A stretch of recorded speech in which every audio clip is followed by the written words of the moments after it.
Hi, everyone. My name is Presley Patrick, and I'm your current Miss Grand Strand. And I am very excited to announce that for my community service initiative, I started my own initiative called Strength and Stories Shared Paths to Resilience. Throughout this initiative, I will be conducting interviews with various nonprofits and organizations throughout the beautiful state of South Carolina. As you know, many of these organizations and nonprofits are underfunded and go unnoticed. So, with this initiative, I hope to shed some light and give them the recognition that they deserve. My first guest throughout this initiative, I am very pleased to announce, is Michelle Apple, the founder of the Apple Breast Cancer Warrior Foundation. So, Michelle, would you like to introduce yourself and tell us a bit about your journey? Absolutely. Thank you for picking our organization to talk about. So I am a 5-year breast cancer survivor, and I started the foundation to educate, advocate, and lessen the financial burden. With many people that go through this journey, it's very long. And with my journey, it happened to be that mine got diagnosis got missed in the beginning. So, proceed forward. I ended up being stage 3, 23 lymph nodes, 6 months of chemo, radiation, and it's just on the standard mammograms. It's hard to detect my type of cancer. So with that, when I started the foundation, I wanted to definitely put a part in there about educating, advocating to help other breast cancer patients that are going through this, because I could have been a lumpectomy. The lump was no bigger than the size of my nail. So with that, it's, to lessen that financial burden and to provide some support, some mentoring for these breast cancer patients as they go through this journey. Absolutely. Beautiful. So, can you share with us a bit more about your personal journey with breast cancer and how it led to the establishment of your foundation? Absolutely. So I had a dear friend, Jamie, that when I had got my diagnosis, she had already gone through breast cancer and they told her she was cancer free. Anytime as a cancer patient, you don't have a crystal ball, but sometimes you being cancer free, we always say we're in remission because we never know when it's going to rear its head again, right? So with her, she was having terrible bone pain and they were giving her oxycodone. And I said, Jamie, this isn't right. You need to get more help. And so fast forward, she ended up finding out that she was metastatic. They never did a nuclear bone scan with her in the beginning. So here we fast forward, 2 years of this girl going through this and not getting the aggressive treatment that she needed.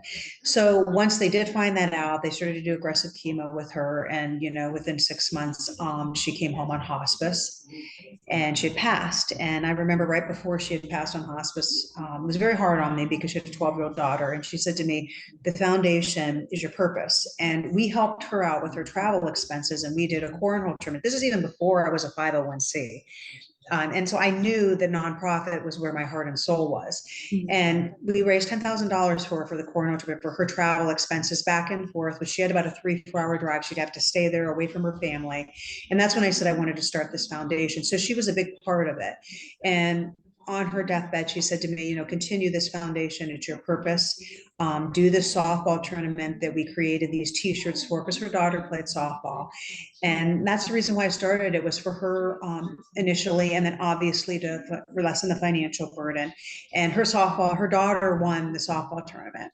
Oh, I awesome. know, it literally gave me goosebumps. So, a lot of things. In her honor, I told her I would continue it. And obviously, to help these patients, as myself personally, I know the financial, the emotional struggle that it is as you go through this long journey. That's beautiful, especially because you've endured so much yourself and you know what these other women are going through. So you're in their shoes. So to start this foundation, knowing what they're going through, it helps to have someone on the inside that understands it. You can see their perspective. Absolutely. And with that, we do have a mentoring program that we do that we mentor other breast cancer patients. Beautiful. So if we had someone that was actually pregnant and Mhm. come to the foundation for support. And Jessica, who was on our helping out as a volunteer and a mentor, was also pregnant and had gone through it. So they kind of talked to each other and they could relate and she could explain to her the things that were going on. I can't even imagine what that had to be like to give birth to the baby and automatically go right into chemo. So can you share with us what exactly are the primary goals and the mission of your foundation?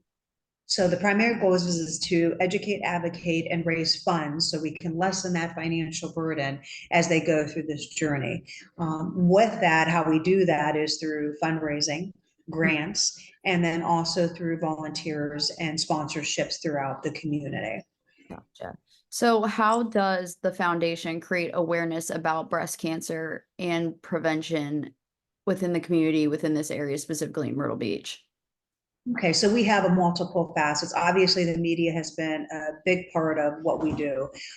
We have Facebook, Instagram, also on our social platforms. We have educational materials within our website, so patients can find out where to get wigs, what to add, what questions to ask, where to get support groups, stuff of that sort.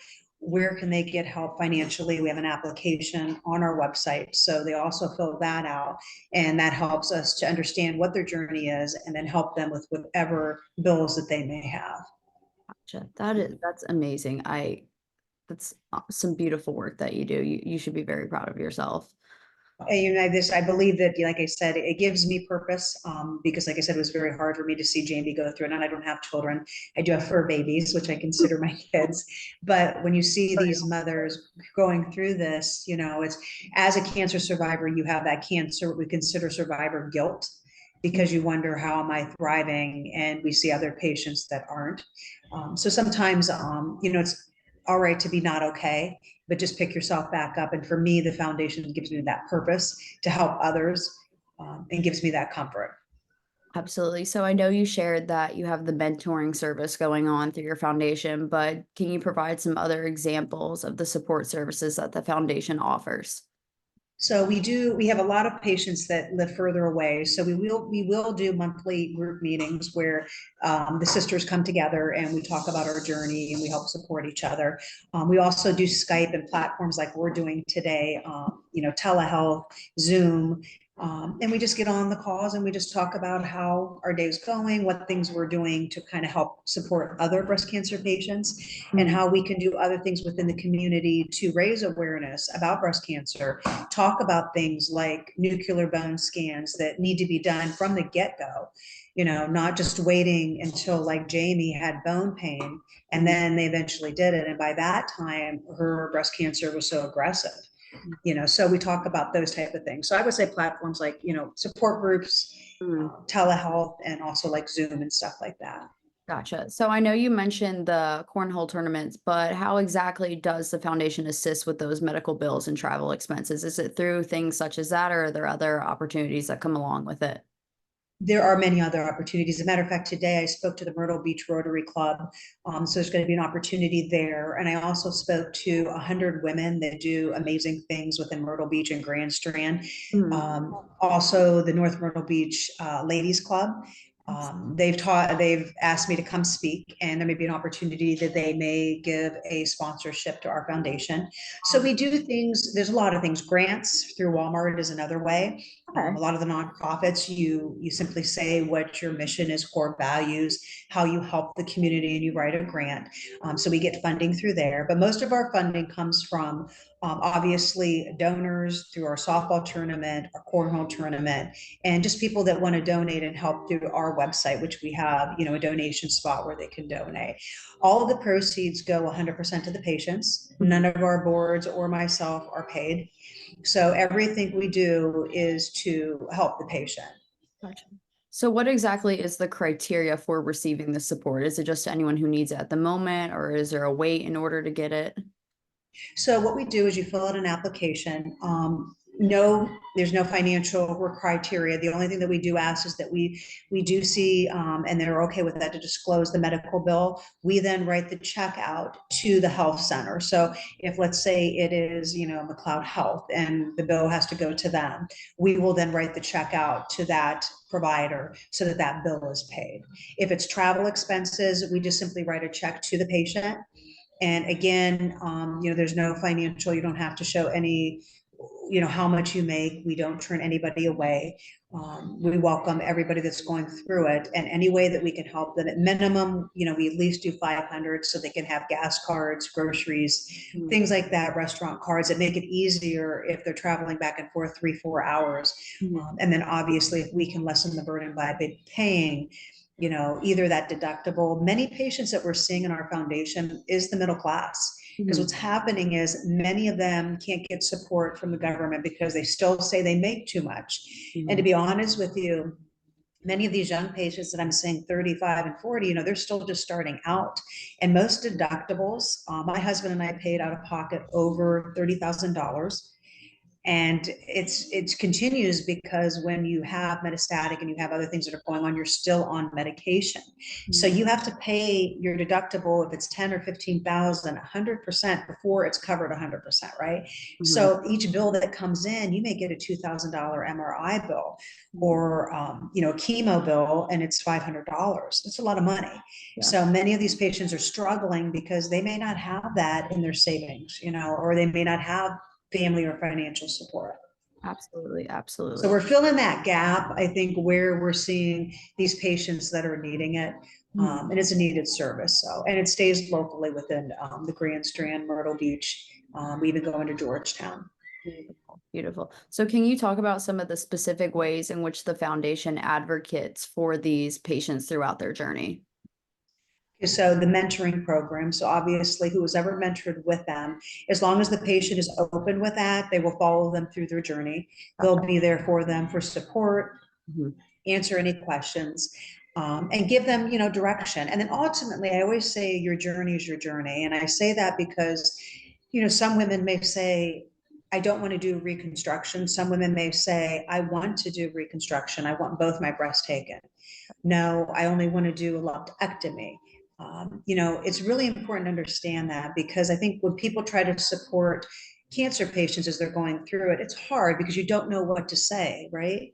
Yeah. You don't know sometimes what to do. And I can tell you right now, the best thing you can do is just say, hey, do you want to get lunch? I'm here to listen. Anything, you want to talk about. Sometimes people say, well, like you're losing your hair, so, it'll grow back. But that's so easy to say when you're sitting across and you're not going through it, right? So I think a lot of times a sensitivity to that. So we advocate on helping them understanding when they're going to lose their hair, how to address the chemo and the sickness that comes with it. I'm actually been a dietitian over 20 plus years.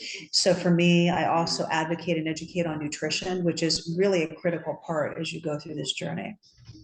Absolutely. So I know the foundation is not originally from here. You relocated to the Myrtle Beach area in 2022. So can you tell me about how the foundation has expanded since coming here in 2022? Oh, it literally gives me goosebumps because my husband and I always vacation down here, and we said would love to move down here. And then once my cancer journey happened, I told him, I said, what are we waiting for? I said, my cancer could come back.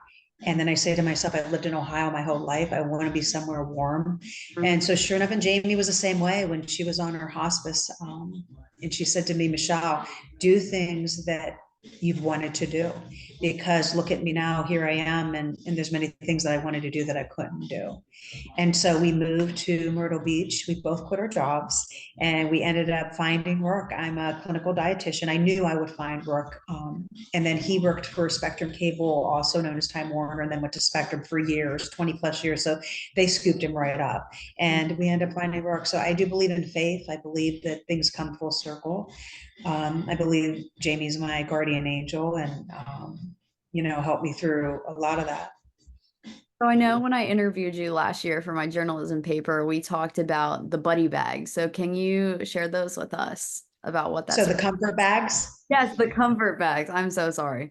Oh, that's okay. That's okay. So the comfort bags came about because I had gotten a comfort bag when I was going through my treatment, and it absolutely meant the world to me. There was a little message in there. There were all these little goodies. And, as you're sitting there going through treatment, it can be such a hurdle, right? You're getting sick, you're losing your breast, you're losing your hair, you're losing your identity, and you just don't know which way to turn. And then you get this bag and it's filled with all kinds of stuff. So we did the message of hope, and in the blanket will be a nice message of hope. The other thing that we do that's really kind of neat, any school districts that want to get involved, we have the children, they could draw pictures, they could do a smiley face, they could say, we're thinking of you. And then we put those in the bags as well. The emails that I got back from patients that had gotten these bags is phenomenal. Just the fact that they said to me, just that a stranger put this bag together and was thinking of us. And in this area, the need is so much because so many people are moving here. It's almost like a melting pot in Myrtle Beach, right? So many of them are leaving their families because they want to retire here, or some of them don't have family. So something like a comfort bag that you're going to get with, a book, a coloring book, crayons, crossword puzzle, footies with grip, comfort items. The other cool thing we collect is makeup bags, like Ipsy bags people were donating. And they all had like these beautiful messages.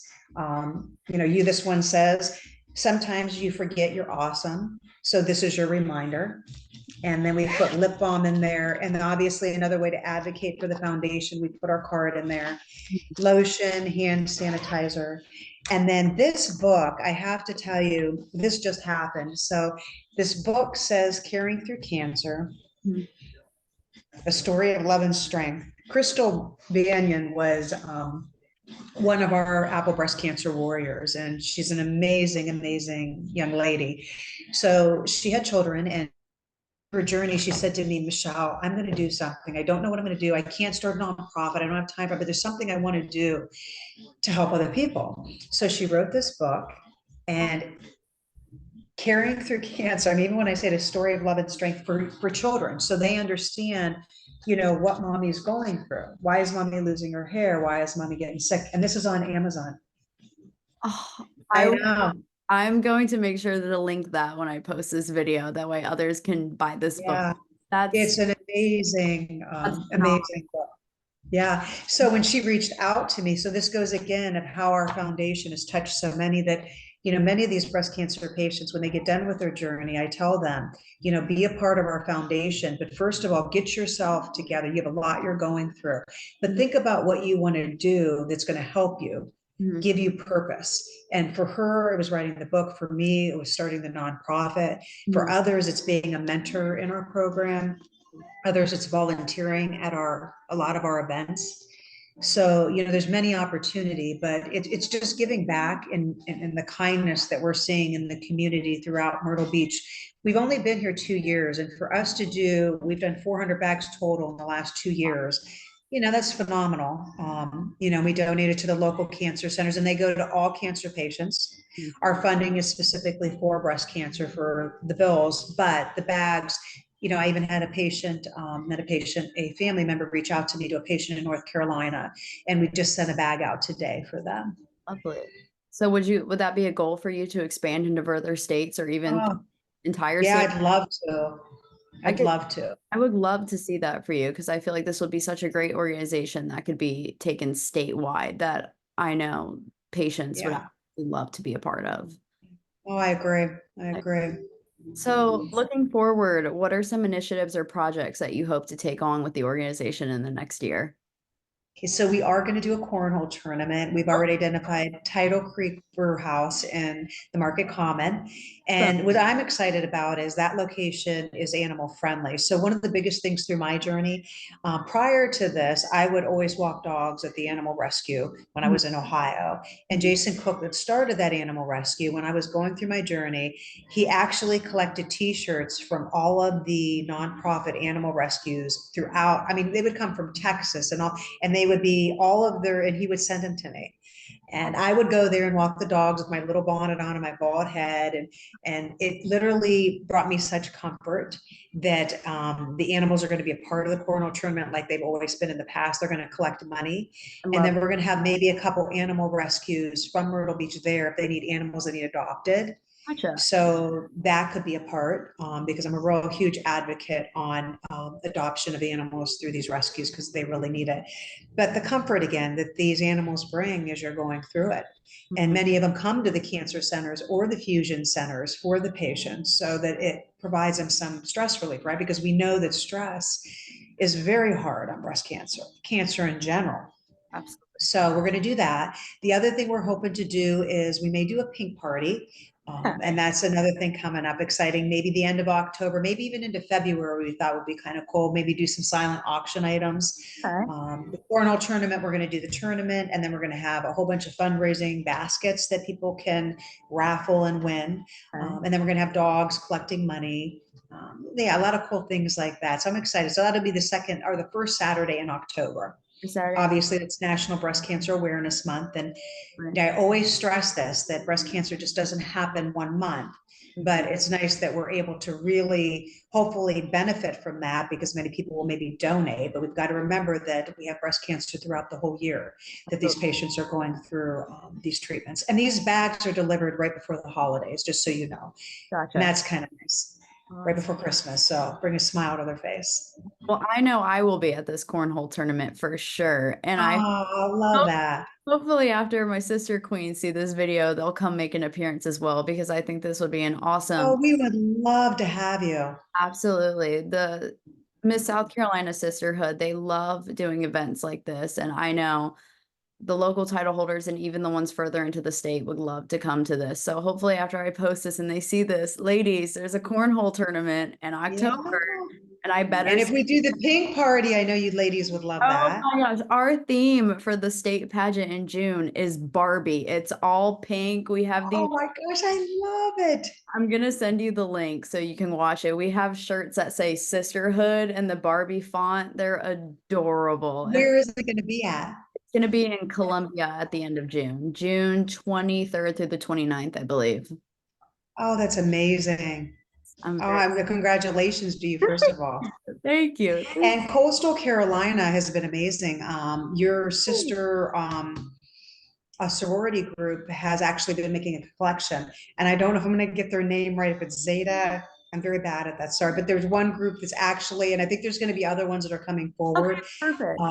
Sporting groups. So, and if there's any way to collect items, Yeah. like if you go to this pageant group and you're able to put a box out with we can give you the logo and say, hey, if anybody would like to donate Footies with Grip or lip balm, these will all go towards cancer patients. We would love that.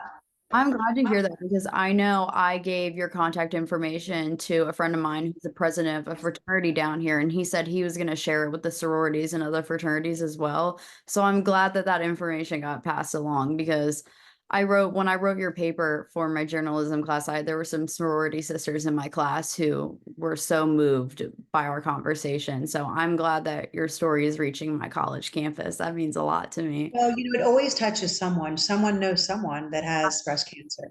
Absolutely. 1 in 8 women get breast cancer. We know that early detection helps prevent the Mhm. cancer from coming back, and it helps lessen some of the treatments that these patients get. So we need to educate and advocate about it.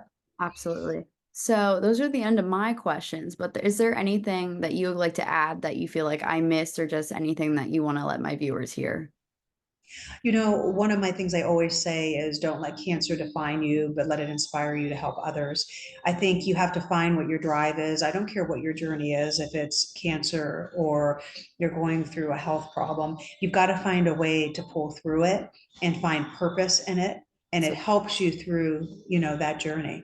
But for your viewers, if anybody would love to see, could check out our website at www.applebcwarrior.com. Either if they would like to donate or volunteer, donate some items for our comfort bags, they can certainly reach out to me.